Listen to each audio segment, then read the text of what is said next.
বাবা আইসুস তোরা? সেই কখন থেকে তোদের অপেক্ষায় দাঁড়িয়ে আছি।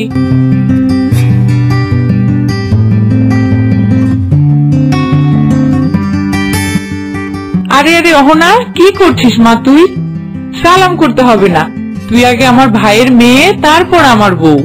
এতদিন বিদেশে ছিলাম তাতে কি, তোকে আমি একটুও ভুলিনি। আয় আয়, ঘরে আয়। বাহ মা, ভাইয়ের মেয়েকে পেয়ে নিজের ছেলেকেই ভুলে গেলে। আয়, তুইও ঘরে আয়। অহনা, আমি চললাম, অফিসে যেতে হবে। হ্যাঁ চন্দন ভাই, আপনি যান। এই সকাল সকাল আবার ভাই ডাক শুনতে হলো বউয়ের মুখ থেকে। এই মেয়ে, সেই বিয়ের দিন থেকে তোমাকে বলছি, এখন আমি আর তোমার ভাই নেই, তোমার বর। তুমি কি আমার কথা বুঝতে পারো না নাকি? কি করব বলুন, সেই ছোটবেলা থেকেই তো আপনাকে ভাই ডেকেছি, এই অভ্যাসটা এখনো রয়ে গেছে। আচ্ছা, আর বলবো না, আপনি সাবধানে অফিসে যান। হ্যাঁ, এই মনে থাকে যেন। এখন আমি বের হই।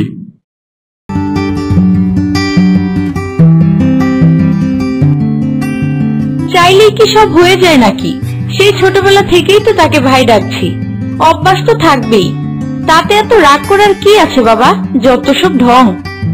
অহনা, মা অহনা, একটু এদিকে আয় তো মা। জি ফুপি, আসছি।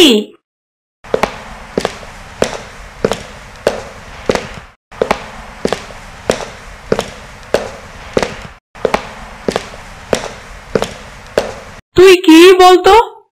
জানিস আমার কোনো মেয়ে নাই, কই আমাকে মা বলে ডাকবি? তা না, সারাক্ষণ ফুপি ফুপি বলে ডাকিস। আচ্ছা ফুপি, তোমায় এখন থেকে আমি মা বলেই ডাকবো, আর ফুপি ডাকবো না। আচ্ছা শোন মা, শুনেছি তোর রান্নার হাত নাকি বেশ ভালো, তাই তো এই ইলিশটা বাজার থেকে আনালাম। বলছি কি, একটু ইলিশের গ্রেভি করে খাওয়া। তোর হাতে গ্রেভি খেতে খুব ইচ্ছে করছে। হ্যাঁ মা, অবশ্যই খাওয়াবো। দাও, মাছটা আমায় দাও।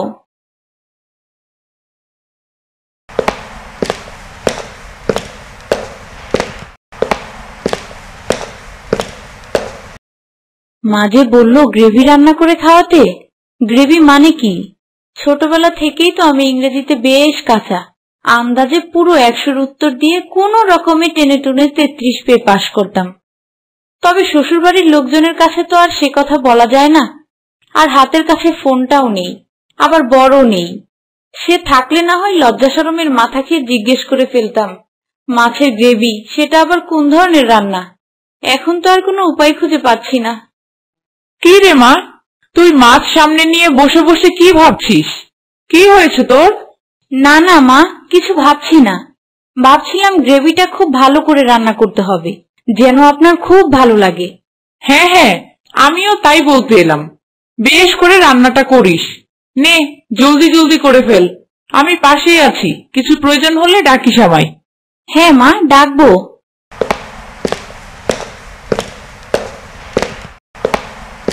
কিভাবে যে কি করব। আচ্ছা, আজকাল মানুষ তো কত কিছুই খায়। ফুপি শাশুড়িও তো চায়না থাকতেন, হয়তো সেখানে থাকতে থাকতে ওদের খাবারে অভ্যস্ত হয়ে গেছে। আচ্ছা, চায়নারা কি দেখতে সন্দেশের মতন বলেই কি ইলিশের নাড়িভুড়িও খায়? আর নাড়িভুড়ির ইংরেজি কি গ্রেভি? আমার ষষ্ঠ ইন্দ্রিয় খোঁচা দিয়ে তো তাই বলছে, এটাই হবে। মাছের হলে তো ফুপি ফিশই বলতো। এক্ষুনি এই নাড়িভুড়িটাই রান্না করে ফেলি।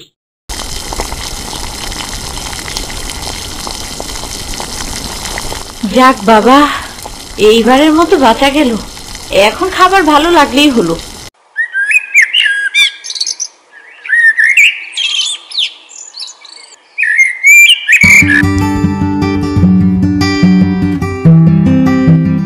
এ মা, কিভাবে খাচ্ছে এগুলো? এদের কি একটুও ঘেন্না করে না নাকি? যা মজা হয়েছে রে অহনা, তুই বসে আছিস কেন? খাওয়া শুরু কর তাড়াতাড়ি। না মা, তুমিই খাও, আমি পরে খেয়ে নিব। আচ্ছা শোন, একটু গ্রেভি চন্দনের জন্য রেখে দিস, ওর আবার খুব প্রিয়। হ্যাঁ হ্যাঁ, রেখে দিব, তুমি কোনো চিন্তা করো না।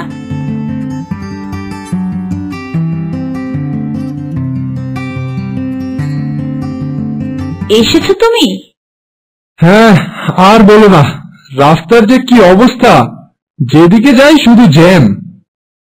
আচ্ছা যাও, তুমি হাত মুখ ধুয়ে আসো, আমি তোমার জন্য খাবার নিয়ে আসছি। না না, আমি এখন কিছু খাবো না, একটু বিশ্রাম করব, তারপর একেবারে রাতের খাবার খাবো। ঠিক আছে, তা আপনি যা ভালো মনে করেন।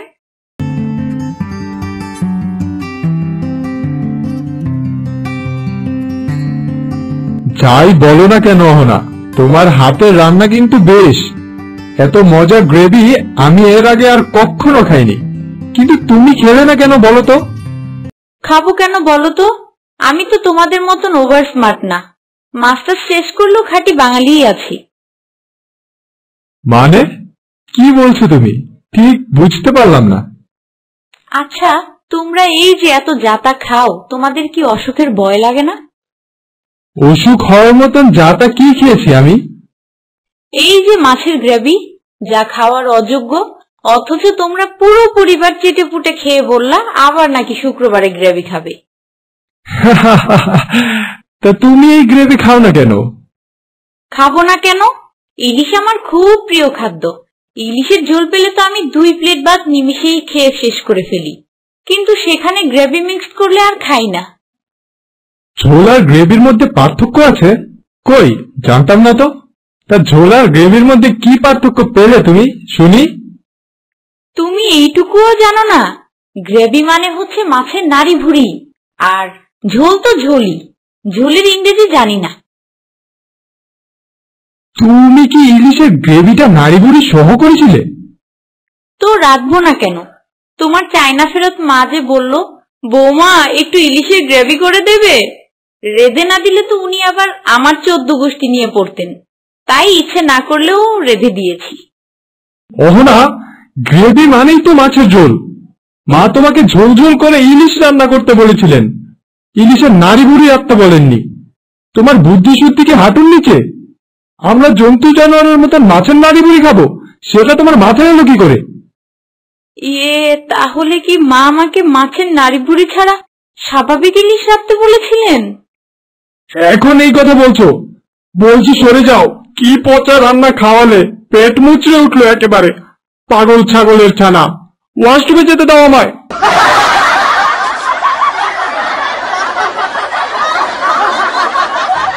এখন আমার কি হবে? চন্দন যদি এই কথা মাকে বলে দেয়, মা যেন এই নারী ভুড়ির কথা কোনোভাবেই জানতে না পারে, সেই ব্যবস্থাই করতে হবে। বর আমাকে পাগল ছাগল যাই বলুক, শুয়ে যেতে হবে। যদি মা একবার জেনে যায় তাহলে তো আমি শেষ।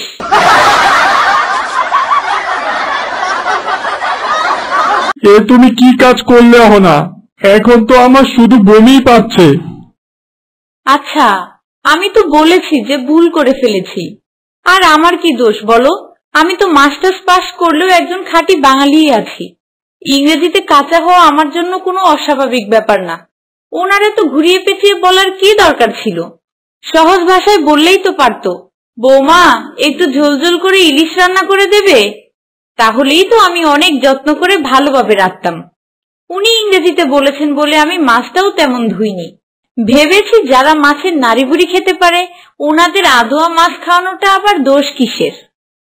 কি, তুমি মাছও ধুইনি ভালোভাবে? তোমার নিয়ে যে কি করব।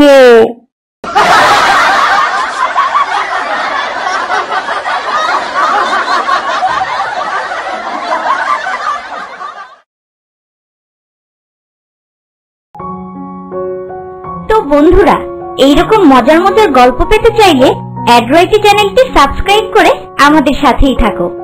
লাইক কমেন্ট শেয়ার দিতে ভুলো না যেন। আর পরবর্তী গল্প দেখার জন্য আমন্ত্রণ রইল। ধন্যবাদ।